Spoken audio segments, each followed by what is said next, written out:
पटना से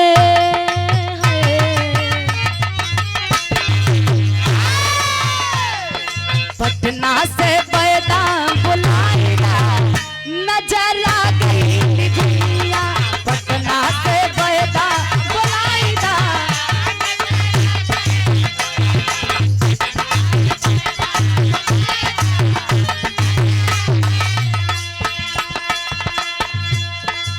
लेकिन दुल्हनिया कंचन दुल्हनिया पर जंगी पहलवान पिया से कहली का कहली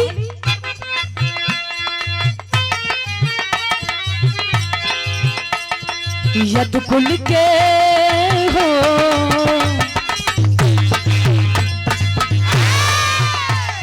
यद कुल के पगड़ी बचाएगा पिया दंगल में जाई।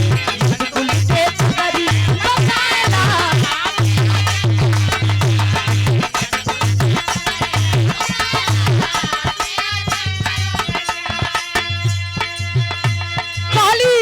अपने खानदान के अपने पहलवानी के तो के कसम जाके पहलवानी अगर बन करे चाहत हुआ पहलवान बने चाहत हुआ जाके अपने मातृभूमि भारत माता के जो आबरू लूटना चाहता है ये कमीना डगलस ऐलान पे ऐलान कर रहा है, चुनौती दे रहा है। जाके मुंह तोड़ जवाब देकर आइए तब मैं मानूंगी कि आप एक पहलवान है। अन्यथा आज के बाद पहलवान शब्द आपके जबान पे नहीं होना चाहिए। कहली का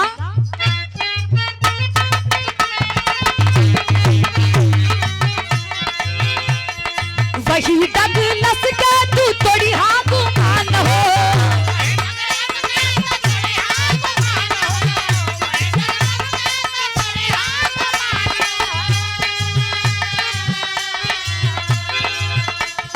वही डगलस के तू तोड़ी हाथ मनावा।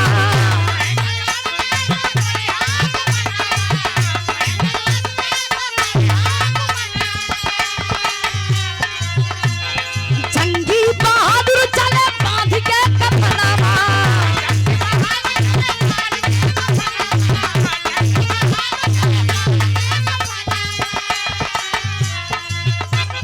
सिरवन से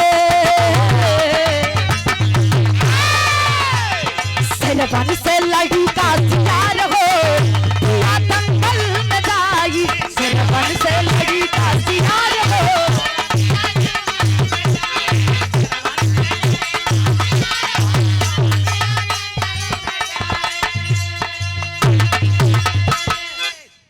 कंचन दुल्हनिया अपने सैया के समझावा था कि ये पिया जाके डगलस से हाथ मिला लीजिए।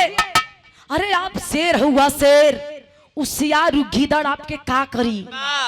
जब कंचन दुल्हनिया के बात जंगी यादव पहलवान सुनलन तो लगे कि सिनेमा और चौड़ा हो गई। दुल्ही के बात सुन के मुस्कुरा के कलन एक कंचन अब तू हमार वीरता के और बढ़ा देलू। जात मानी अगर लौट के आ गई तो समझ लेना वीर।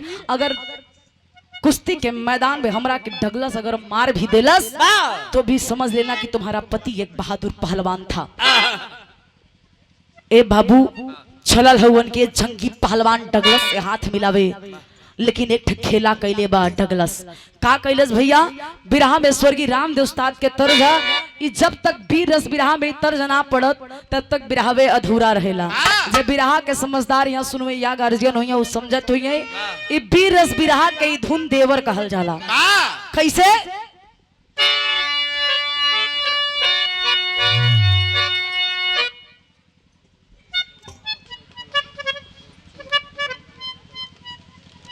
आप सम्मानित गार्जियन श्री महेंद्र यादव दलापुर की ऐतिहासिक धरती से आप गार्जियन के द्वारा 201 रुपए का आशीर्वाद बहुत बहुत प्रणाम।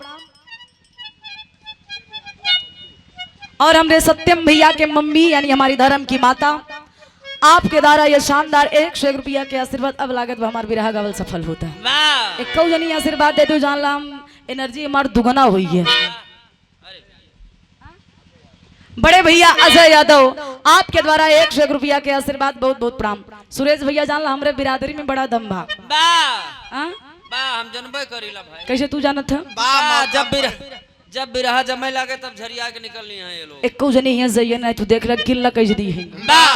ये हमार मात्र शक्ति है। वाह वाह वाह। ये लोगों के बहुत बहुत धन्यवाद बा।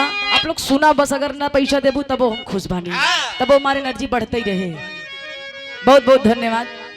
वैसे ज्योति पैसों पे बिरहा नहीं गौती ज्योति गेहुआ चौरब गावत हन भाई का लइका ही है बा बोरा हो जाता ना कटोरा ले मांगा है खड़ा होके पागल।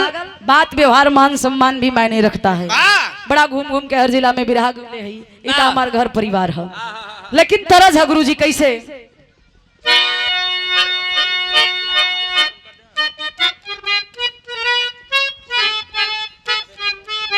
भैया 2 मिनट खातिर पानी नहीं हटाइला बस। शाबाश। कि पिया परदेसिया न माने कहनवा हर बाहरी बनली बा सजारिया हो मोरी उड़ जानी अधरिया।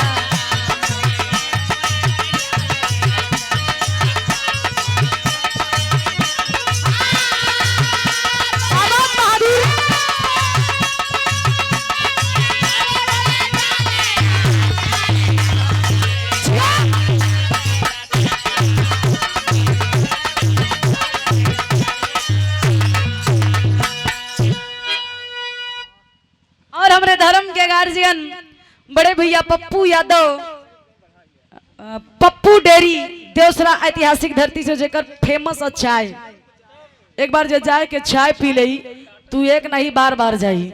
तो बहुत बहुत धन्यवाद बा। बड़ा स्नेह प्यार दुलार मिलता है। आज सौभाग्य मार बा कि पप्पू भैया के दर्शन भइल बा। कहीं ज्योति बहुत दिन से बिरहा सुने चाहते लेकिन कतौ दर्शन नहीं हो पावत बा। ता संजोग अच्छा बा। अगरबत्ती कपूर लेता है दर्शन कैले हम आई को काली माई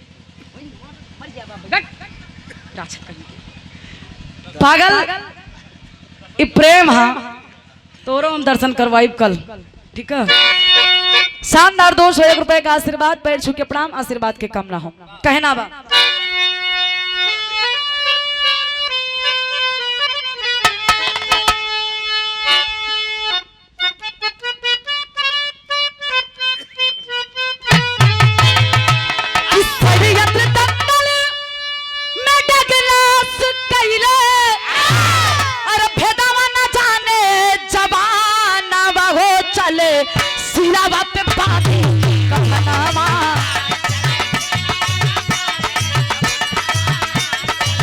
जियो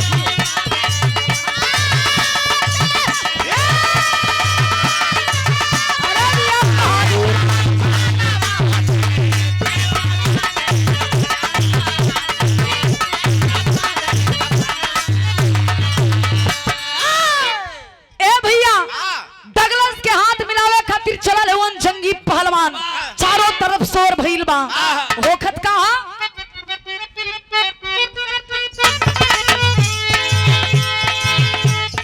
शोर भइल चारू ओर मचल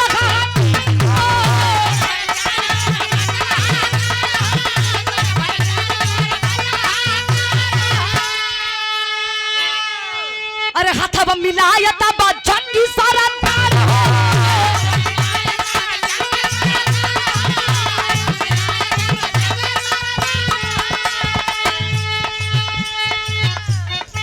क्या बात। हित्रा मची गईला देखा चारू ओरिया अरे कनिया के भूलल बा ज्ञान हो चले सिरा कफनवा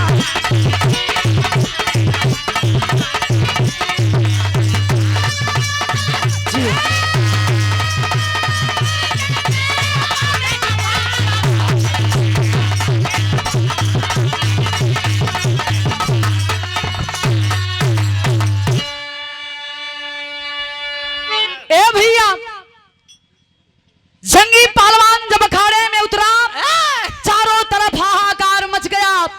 अरे एक छोटा सा पहलवान डगलस से हाथ मिलाने आया है। लोगन के मन में हो बेचारा लागत भाई जंगिया के अपन जिंदगी से मोहब्बत नहीं खे, लेकिन वो बहादुर सर पे कफन बांध कर अखाड़े में कूदा है। डगलस कलस की क्या आया तेरी पत्नी कंचन घर पे अकेली है ना, चला आया मुझसे कुश्ती लड़ने, तुझे अपनी मौत से लगता है मोहब्बत नहीं है। जंगी पहलवान कलश के पहलवान पहलवान हुआ, अखाड़े में उतरल हुआ, दांव फेंका, दांव मारा, हमरा से ढेर बकवास मत करा। ए भैया कुश्ती चालू भइल बा त होखत का बा छंद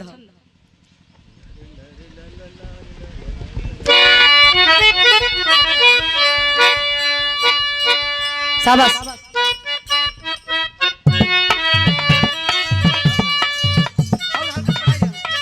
स्पीड स्पीड स्पीड शाबाश।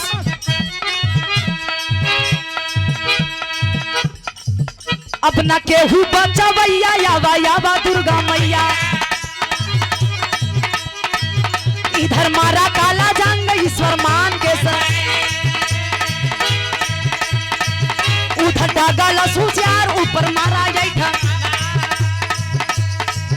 ये कर काटता ही यार जैठन मार के सर, ओके केहू ना बचवैया ओके ऊपर, ओके केहू ना बचवैया यौरा घूटा ना पेलाई, अंगा ऊपर पे मारा जान के सर।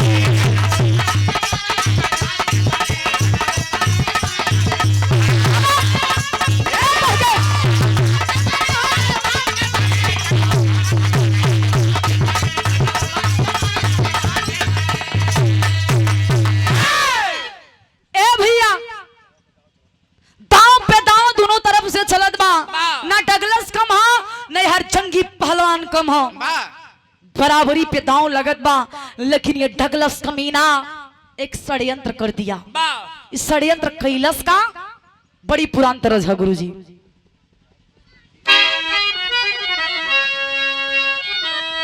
सही हो।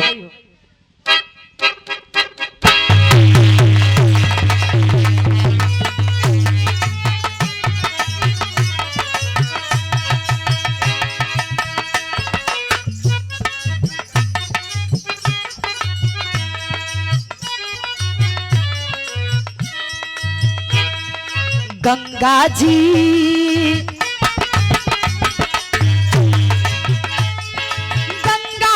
के तनो ना हईबा पत्थर तिरिया ना पैबा राजा,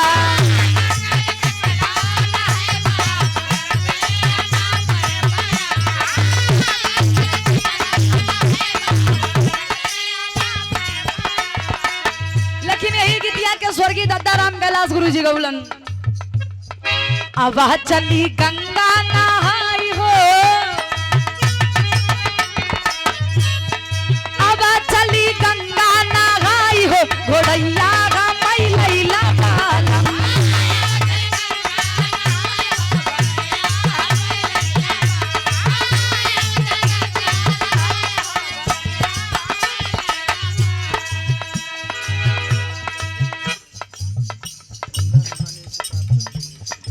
लेकिन बिरहा पे तो नहीं गौर करा। आज डगलस कमीना जब कुश्ती दंगल में हार गया, जंगी पहलवान जीत गया, इधर चारों तरफ से जयकार होने लगा, लोग सम्मान करने लगे। जंगल हर लोगन के बीच में बड़ा खुश बा कि आज अपने हम दुल्हन के कहल बात मान के डगलस के हरा के अपना दुल्हनी के नजर में अपन पदवी और ऊंचा कर ले बा, ओकरा नजर में हमार प्यार औरी बढ़ गई बा। ए भैया डगलस के हरावे के खुशी में और जंगी पहलवान अपने जीत के खुशी में जश्न लोग मनावत हुवन, खुशियां मनावत हुवन, लेकिन घरवा दुल्हन कंचन अकेले बा। डगलस कमीना हत्यारा पापी करता क्या है, कंचन के पास भेज के अपन 2 गो सिपाही कंचन के अपने जबरी से अपने महल में ले आया है और कैद करके रखा है। करता क्या है,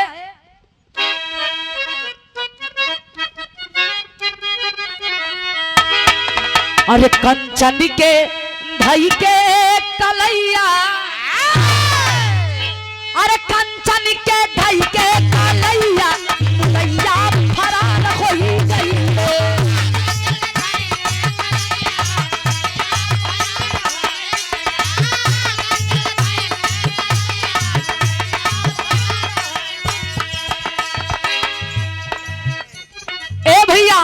जश्न खत्म भइल, खुशियां लोग मनौलन।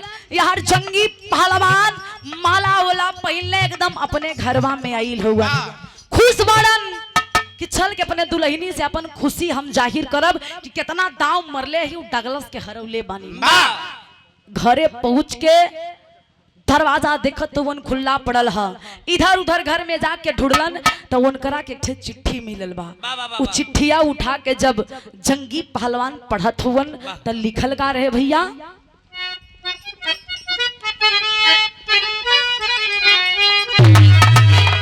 कि पतिया में लिखल है, अरे कोलाची में यही हा, कुश्ती में हारी अपन दुल्हन ले गई हा।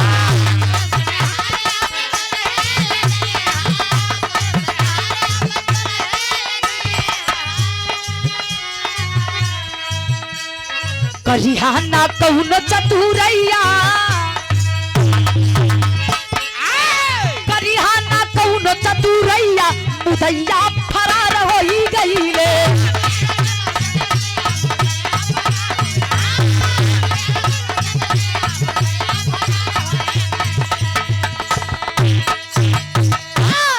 ए भैया चिट्ठिया में लिखल रहे क्या जंगी पहलवान, अगर अपनी पत्नी से मोहब्बत करते हो, प्यार करते हो, अगर अपनी पत्नी को सही सलामत चाहते हो तो आ जाना कराची, जेकर नाम आज जेकर नाम कराची है। लिखल है कि कराची में आ जाइए और फिर से एक दंगल, एक कुश्ती प्रतियोगिता रखी गई है। उस कुश्ती में हमसे हार कर अपनी पत्नी को सही सलामत लेकर जाइए। ये चिट्ठिया जब जंगी पहलवान पढ़लस बाबू, अखिया से आंसू बहे लगल कि जौना दुल्हन के खातिर हम डगलस से जीते खातिर गए रहे बनारस की धरती पे, आज हमारा दुल्हनिया के वो डगलस कमीना उठा ले बा ना छोड़ हम जाई कोलाची। पत्रिका को पढ़कर, चिट्ठी को पढ़कर वो जंगी पहलवान चल देता है कोलाची। अब पहुंचलन तब भइल का गुरुजी, श्री राजेंद्र यादव दलापुर की ऐतिहासिक पावन धरती से आपके द्वारा शानदार 101 रुपए का आशीर्वाद, बहुत बहुत प्रणाम, आशीर्वाद की प्रतीक्षा है। विराह मात्र 5 मिनट और ही है बस, विराह में टेरी लगल गुरुजी।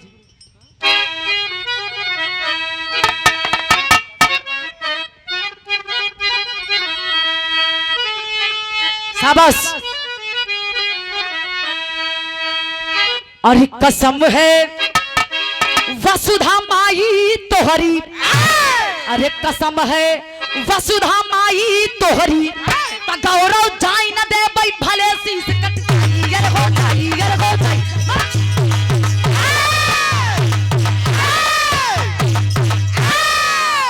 गौरव जाई न दे भाई भले शीश कट जाई, कसम है गौ वसुधा माई तोहरी। कसम खा के जंगी बहादुर पहलवान आया है कोलाची। कुश्ती प्रतियोगिता रखी गई है, भीड़ इकट्ठा हुई है, चारों तरफ शोर हुआ है। अरे वही जंगी पहलवान आया है जो बनारस की धरती पर डगलस को मात दे गया। आज इस दंगल में तो बड़ा आनंद आएगा, लोगों के चेहरे पे उत्साह है, लेकिन भइल का विराह में बड़ी पुरान तर्ज है और बड़ी बढ़िया तर्ज।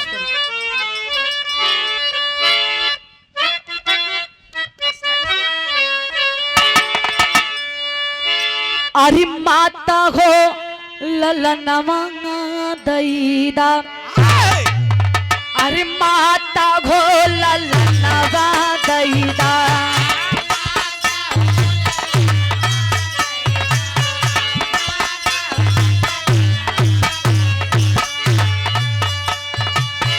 बहिनी हो बिरनवा दैदा,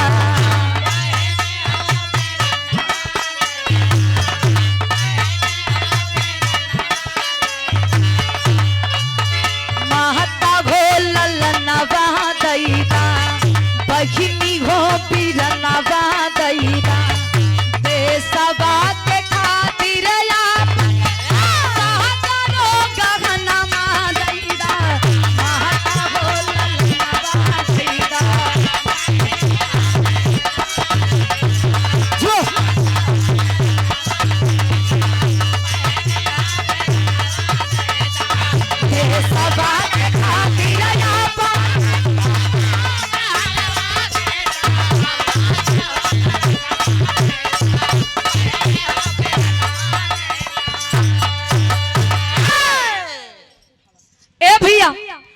प्रकार जंगी पहलवान चलन कैसे?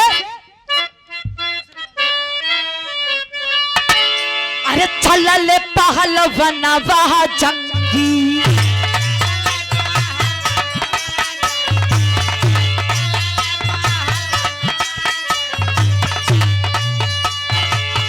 बाधी के कफन वह जंगी,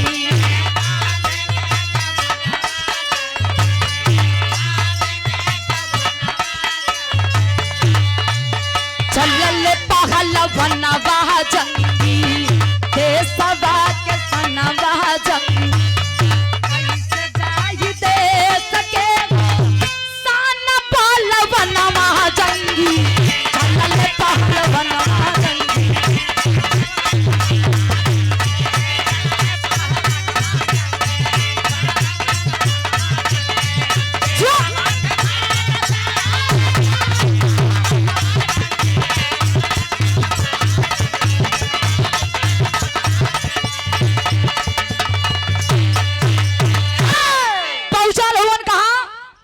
में कैसे?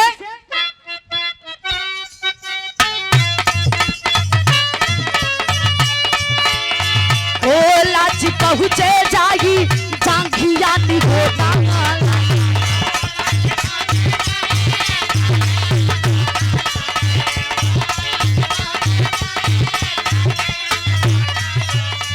तबले ये के आवाज आवाही भीड़िया से गली आई,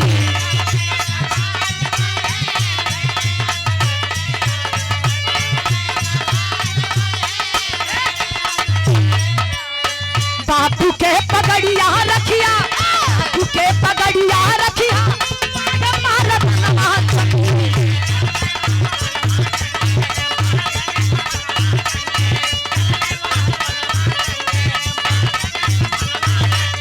के बाबा के कैसे जागी सन पहलवान वह जंगी।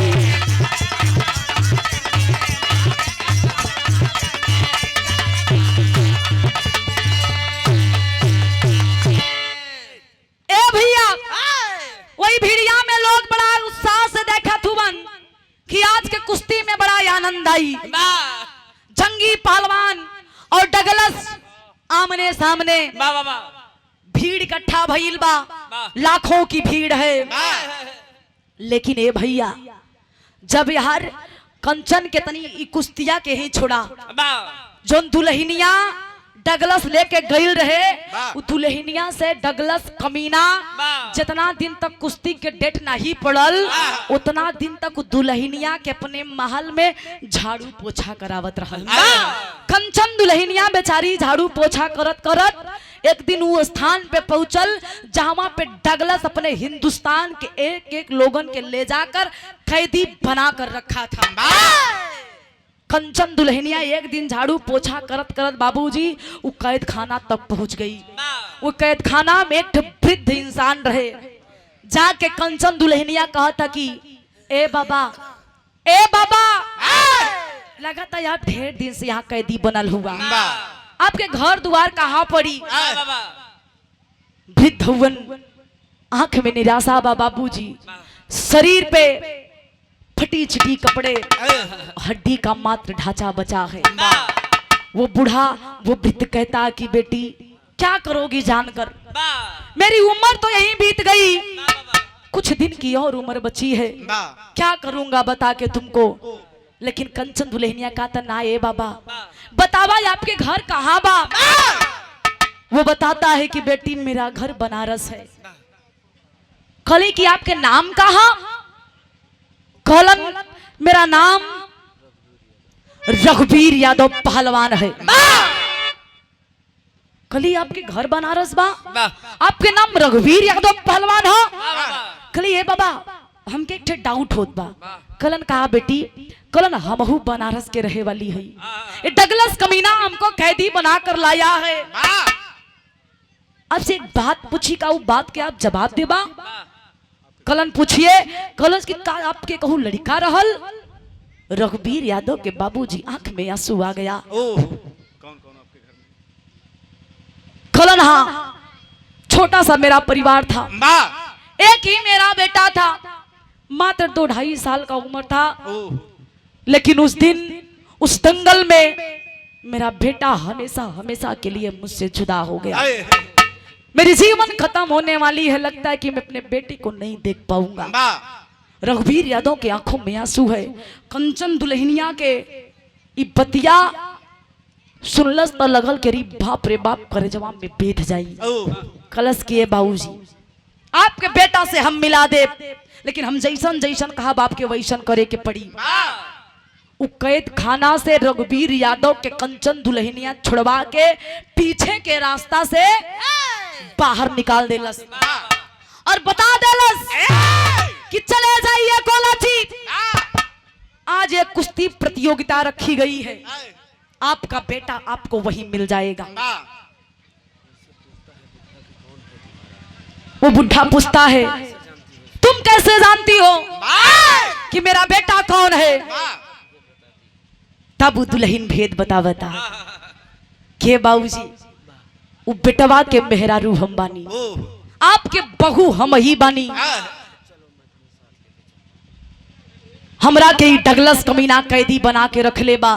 हमरे पति के कहले हाँ कि कोलाची में आके हार जाओ कुश्ती, उसके बाद अपनी पत्नी को ले जाओ। आज हमार सैया यानी आपके बेटवा जेकर नाम जंगी पहलवान बा, आज लड़े खातिर आइल हुवन, हार जाइहा तो अपने देश के इज्जत मर्यादा खत्म हो जाएगी। वो बूढ़ा कहता है कि ए बेटी तब तुमको मेरे साथ चलना चाहिए। वो दुल्हनिया कहती कि ना बाबा आप चलिए, मैं आ रही हूं, मैं मात्र 2 ही मिनट में आऊंगी। ए बाबू रघुवीर यादव आगे चलते हैं, दुल्हन जाती है अंदर, एक पिस्तौल लेके जो सिपाही के मेज पर रखी हुई है। वो सिपाही कहीं बाहर चला गया था, वो पिस्तौल को लेती है और अपने आंचल में छुपाकर रघुवीर यादव के साथ में निकल देती है कोलाची। अब पहुंचल बा यहाँ कुश्ती चालू भइल हो। रघुवीर यादव कपड़वा निकाल के जंगिया निगोटा पहन के वही दंगल में दहाड़ा था। यहाँ रघुवीर यादव की निगाह जब जंगी पहलवान के यही सिनेमा पे पड़ल, अरे बाबू जंगी पहलवान के देख के रघुवीर यादव के आंखों से छच्चर छच्चर आंसू गिरने लगा। वो जो इसके सीने पे निशान बनवाए थे मेले में, रघुवीर यादव उस निशान को पहचान जाते हैं। कहते हैं कि हे बहू यही मेरा जंगी है। आवाज लगा देते हैं कि बेटी अब मैं अपने जंगी को हारने नहीं दूंगा। जंगी पहलवान निराश है, आवाज देते हैं रघुवीर यादव की जा बेटा जाके इस कमीने का मुंह तोड़ जवाब दे दे, तेरा बाप तुझे आज ललकार के कहता है। जंगी जब आवाजिया सुनलस, आवाज करे के पीछे दिखता है तो देखलस का भैया बिरहा में पापट लग गई। शाबाश।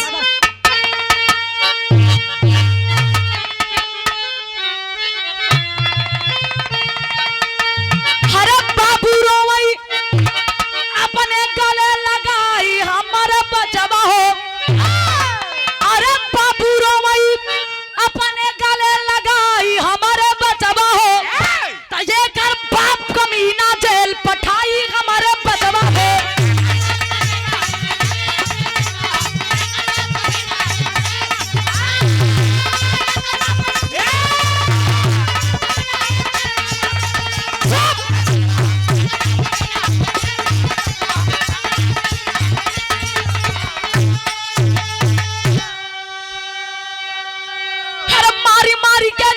अंदर कैला से बड़ी दुर्गतिया, अरे बाप धरा के बेटा तू बचाई है आ जाई जतिया।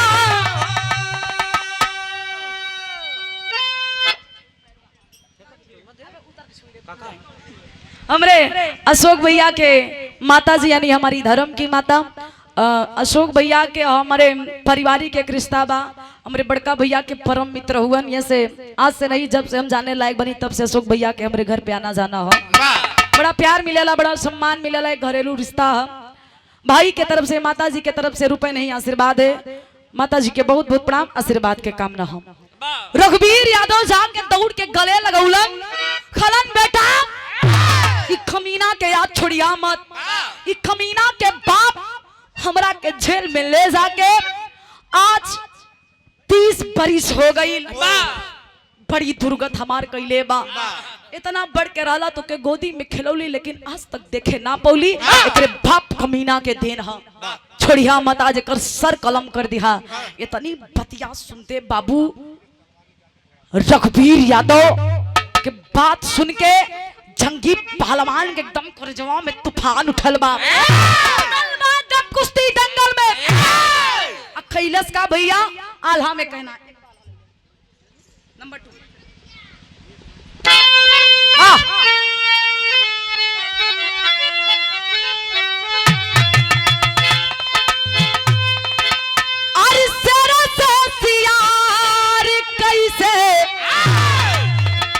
बाबू करी मस करिया, अरे गधा न चली काबो असो वाली चा।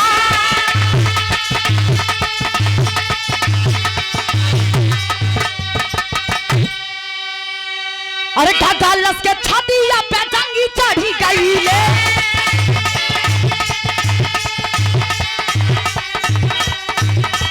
मार मार चारू वरिया भाई ने हाथा।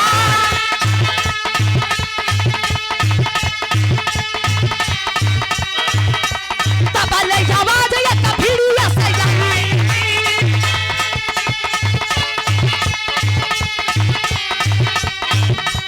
जंगी तालावारी ने हल सुखा,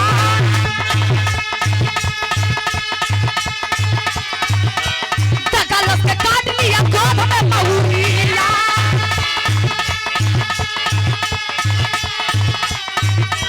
बाप यौरी बेटा दुल्हन भाई ने फरा,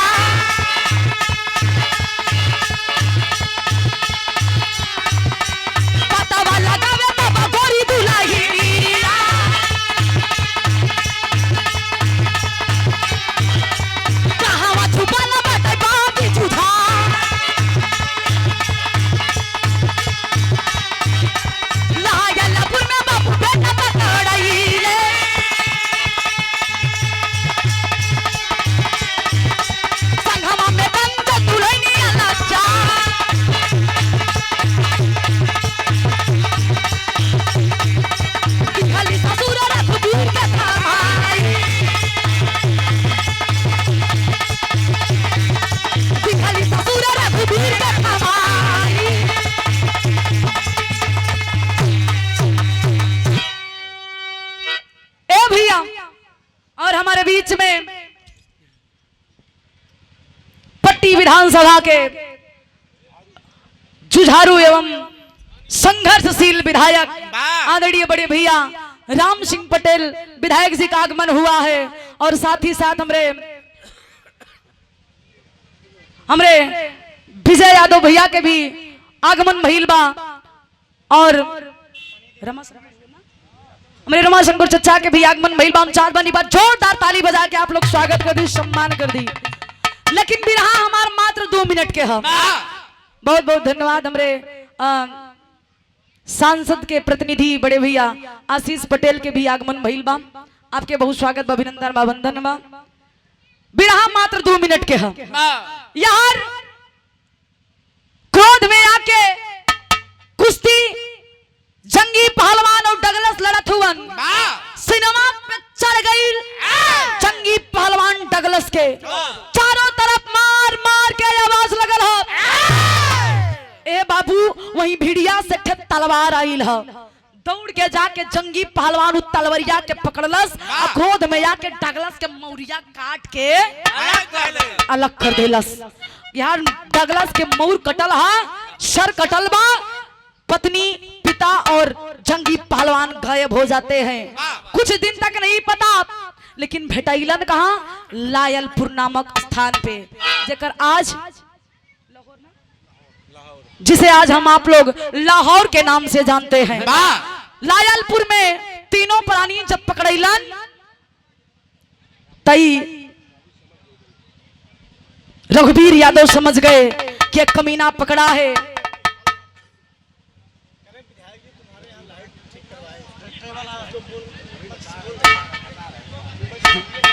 अब तो हम कुछ कहवा ही नहीं करे, अब हम अपने बिरावा भाई वैसे पर्वतपुर गए, हमका 4-5 दिन गए बाबा, आज फिर जाए हम देख ले। बहुत बहुत धन्यवाद वो खातिर, एडवांस में आपके हम बहुत पहले नहीं एडवांस में बधाई हम अपने आप के देव कि हमार बात इतना मंच तो हम कहे आज सफल हुई हो, हमरे पर्वतपुर में लाइट के व्यवस्था हुई है, ते खातिर विधायक जी के हम बहुत बहुत धन्यवाद, एक बार जोरदार ताली बजे के चाहिए। हाँ, लेकिन विधायक जी एक और शिकायत बा, थोड़ी सी एरिया बची बा, वही पूरा हो जाए बस, कैसे कि आप भला तो जग भला, इ तो हम कहब नहीं, जब सब पूरा खुश रहे यहाँ तबे जाए के हम भी खुश रहब। पीड़िया के मतलब बा हर समाज के लेके नेताजी बीड़ा उठौले हैं। अब हमरे आधा पर्वतपुर में लाइट आई के बा और हमरे तनी 80 बिरादरी में लाइट के भी व्यवस्था नहीं भई बा, तो हम निवेदन करब कि थोड़ी के एरिया जोन खाली बा वो भरपाई हो जाए। वैसे विधायक जी जोन कह देते कबो खाली नहीं जात, पूरा हो ही जाता है। हाँ, आज अनाउंस कर दिए विधायक जी, कई दिन बाद खंबा गड़ जाए। बहुत बहुत धन्यवाद। अब अरे विधायक जी समझ गए, ज्योति कही दिन नाला वो पक्का काम हो जाए, विधायक जी समझते हमके इतना सम्मान मिलत है, हम गर्व से कही था। ए भैया कहानी 2 मिनट के है यार, तीनों जन लालपुर में पकड़ाई लहुअन, रघुवीर यादव के पता चल गई कि कमीना अंग्रेज मानेगा नहीं, हम तीनों का बलि चढ़ा देगा।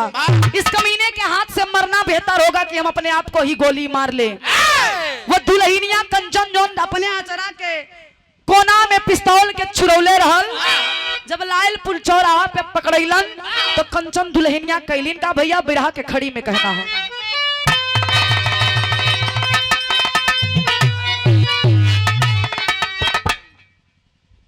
आ जाओ।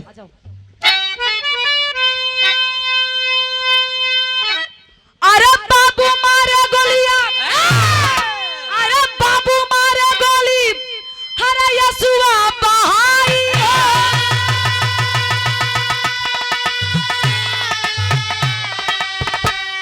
अरे मही के करनमा, अरे मही के करनमा बेटा लाल के गवाही हो।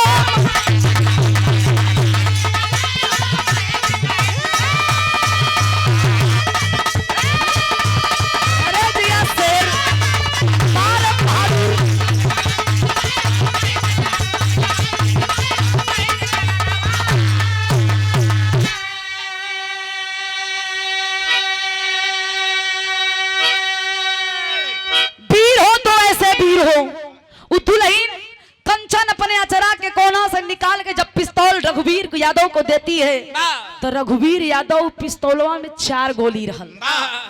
पहला गोली के मरलन वो कमीना जो जज के रूप में अंग्रेजी हुकूमत कर रहा था।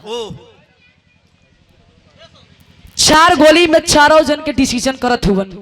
पहला गोली अपने बेटवा जंगी पहलवान के सिनेमा में मरलन, कहलन कि बेटा हमरा के माफ कर दा, 32 साल उम्र अंग्रेजन के हुकूमत करके अंग्रेजन के जेल में बितौले रही कि अपने लाल के चेहरा देखब, लेकिन ई दिन कबो ना सोचले रही कि अपने हथवे अपने लाल के मुआ दे, लेकिन हमारा मजबूरी बा कि अपने बेटा के कमीनन के हाथे ना मरे दे। गोलिया से बाबूजी पहली गोली अपने बेटा के सीना में रघुवीर यादव उतरलन। हाँ, पानी उनी पियाए, 2 मिनट हमार बिरहा बा, आखिरी चलत बा। 1 मिनट, सॉरी 1 मिनट रह गया। ए भैया, पहली गोली जंगी पहलवान के सीने में रघुवीर यादव उतार दिए, लेकिन दूसरी की गोली अरे पहली गोली अपने बेटा पे चला,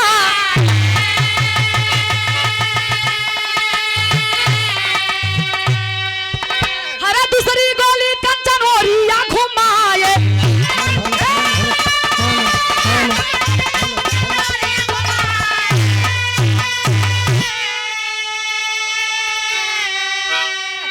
अरे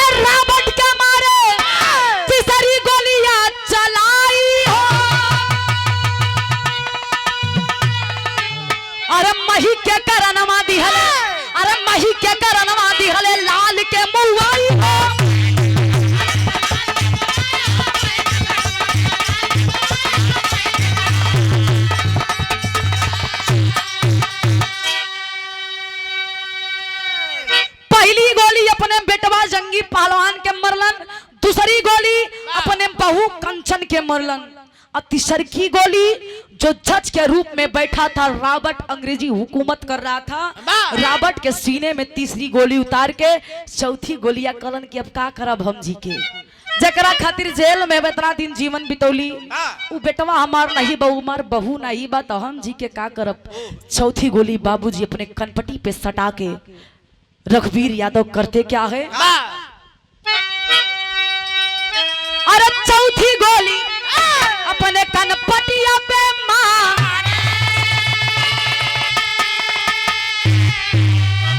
हरे छूटे सब एक लोग टका हो निघार,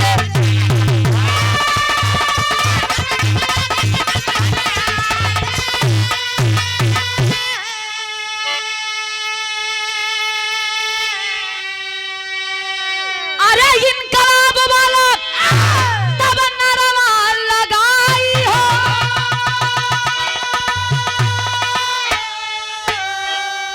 अरे मही के करनमा, अरे मही के करनमा दिहले लाल के मुँह आई हो, मही के करनमा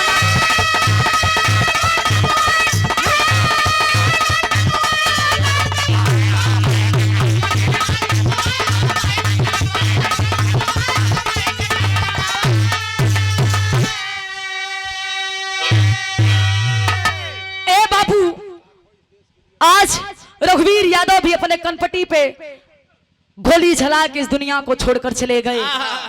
इसीलिए मैं कहती हूँ ऐसे कि कितने रघुवीर यादव, इसे कितने जंगी पहलवान अंग्रेजों को मारकर हमारे देश को अपनी बलि चढ़ाकर हमारे देश को आजादी दिलाए। बिरहा के अंतिम और आखिरी में कहना,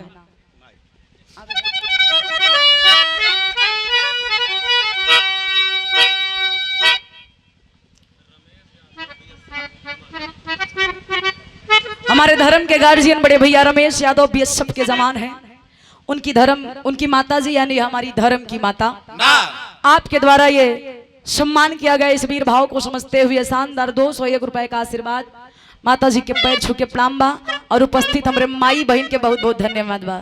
सुरेश भैया आज तो हर बात झूठा हो गई, पूछा का है पूरा बिरहा खत्म हो गई, लेकिन देखो जनी उठी नहीं बल्कि संख्या बढ़ी गई बा। ऐसे हम बहुत खुश बानी, आप लोगों के दिल से हम धन्यवाद देत बानी, और उपस्थित हमारे गार्जियन लोगों के बहुत धन्यवाद बा। अंतिम और आखिरी लाइन में कहना पड़ा,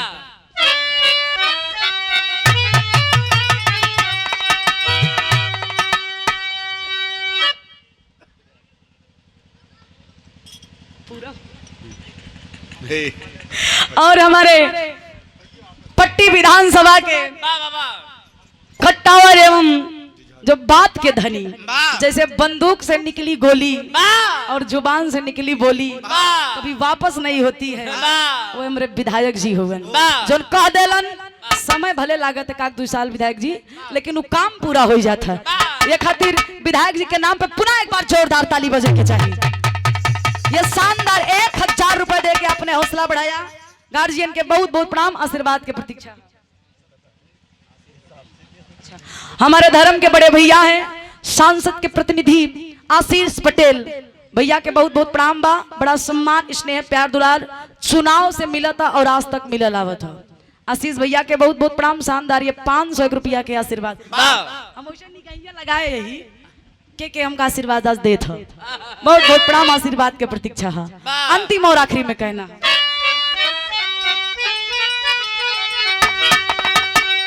गुरु बिहारी गुरु गणेश धन्यवाद के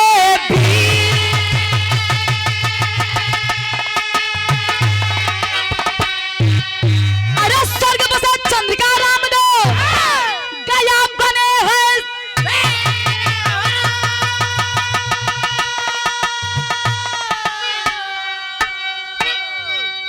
कि कसम है वसुधा माई तोहरी।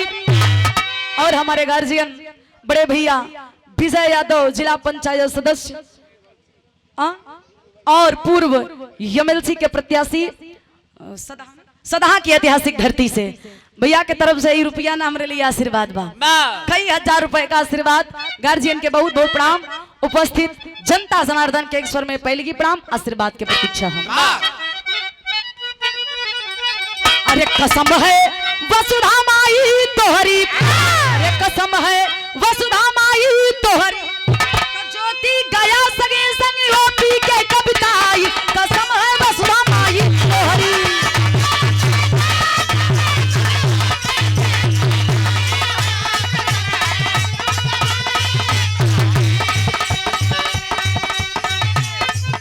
सही हो।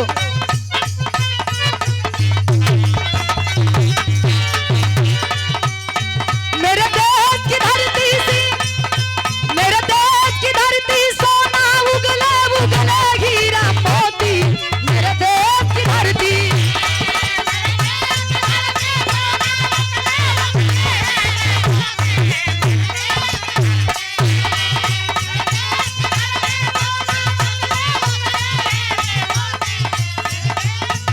मेरे देश की धरती।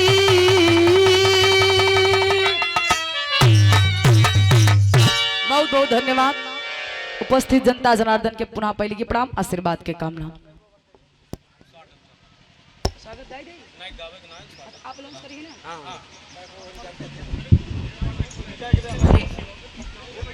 नहीं नहीं hello hello hello hello hello hello hello hello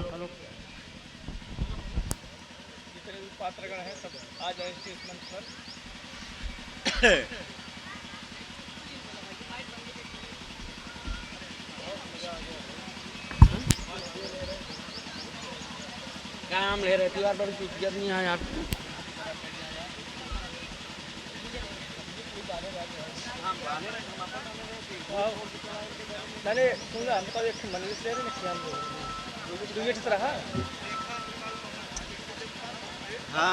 hello hello अब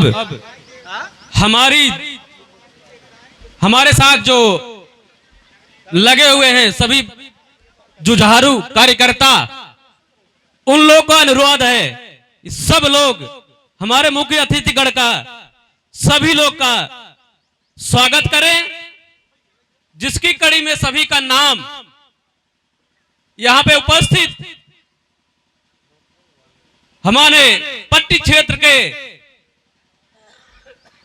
सम्मानित श्री राम सिंह पटेल विधायक जी और हमारे ब्लॉक प्रमुख चाचा श्री सभापति यादव यहां पे उपस्थित हैं,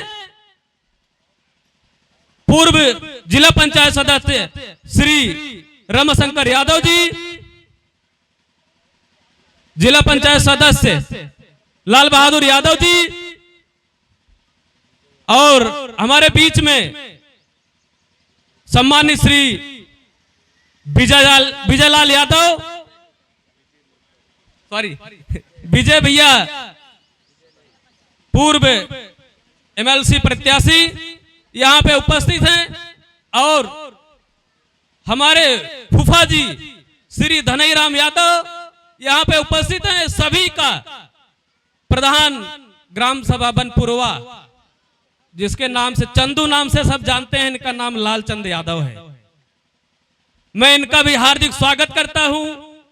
हमारे ग्राम सभा के सबसे बुजुर्ग, जिसको सब लोग नेता कहते हैं, मैं इनका सही नाम नहीं जानता हूं, लेकिन सही नाम की जरूरत नहीं। यहाँ पे हमारे नेताजी के नाम से फेमस हैं, जिसने श्री पिता श्री दयाराम यादव जी। अब मैं सभी लोगों को श्री भाई अजय यादव, विनोद यादव, आजाद विश्वकर्मा,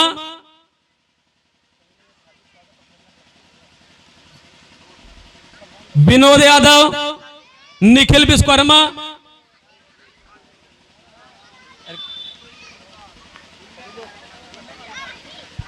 उन्नत यादव, सभी लोग जितने भी मुख्य अतिथि हैं, सभी लोग का माल्यार्पण करके स्वागत करें। माननीय विधायक जी का, माननीय प्रमुख जी का, माननीय जिला पंचायत लाल बहादुर यादव, श्री रमाशंकर यादव पूर्व जिला पंचायत सदस्य, और हमारे बीच में पिता तुल्य श्री राम मिलन यादव, ग्राम सभा संग्रामगंज प्रधान जी, और माल्यार्पण कर रहे हैं आप लोग, जरा ताली बजाइए विधायक जी के लिए।